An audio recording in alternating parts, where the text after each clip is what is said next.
एक बार की बात है। मैं अपने घर से बाजार की ओर जा रहा था। मेरे घर से बाजार तक जाने के रास्ते में काफी सुनसान रास्ता पड़ता था। कुछ दूर के रास्ते में कोई भी नहीं रहा करता था। मैं रोज इसी रास्ते से बाजार जाया करता था।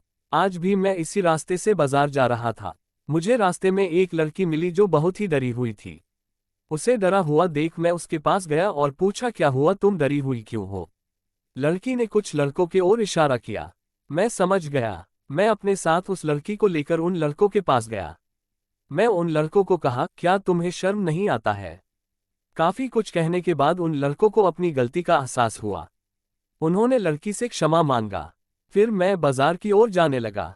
उस लड़की ने मुझे रोका और कहा, मैं यहाँ पर नहीं हूँ।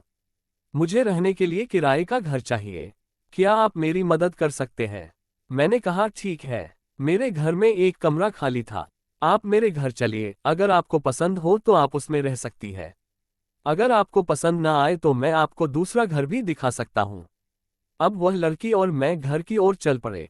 रास्ते में मैं कुछ भी बोल नहीं पा रहा था। मैं बोलना चाह रहा था लेकिन नहीं बोल पा रहा था। फिर उससे पूछा, आपका नाम क्या है? मैंने कहा, राकेश। और आपका नाम? उसने ने कहा, सुंदरी। मैंने बोला, काफी अच्छा नाम है। अब तक हम घर पर आ गया थे। सुंदरी ने मेरा घर देखा और वह कमरा भी देखा जिसमें उसे रहना था। सुंदरी को वह कमरा काफी पसंद आया। फिर वह हमारे घर में रहने लगी। मैं उसे जब भी देखता था तो मेरे मन में अजीब सी हलचल होती थी। पता नहीं उसके मन में होती थी या नहीं। एक दिन मैं और सुंदरी घूमने जा रहे थे। मैंने सोच लिया था कि आज मैंने सुंदरी को अपने मन की बात कहूंगा। हम अपने घर से बहुत दूर एक सड़क पर थे। हम बाइक से चल रहे थे। मैंने सुंदरी से कहा, मुझे तुमसे एक बात कहानी है। सुंदरी से कहा, मुझे भी तुमसे कुछ कहना है। मैंने कहा, बोलो। सुंदरी बोली, मैं तुम्हें पसंद करती हूँ और ज्यादा खुशी के कारण मैं अपने बाइक को संभाल न सका और हमारे बाइक का दुर्घटना हो गया। मैं तो बच गया लेकिन सुंदरी ने अपने जान को गंवा दी।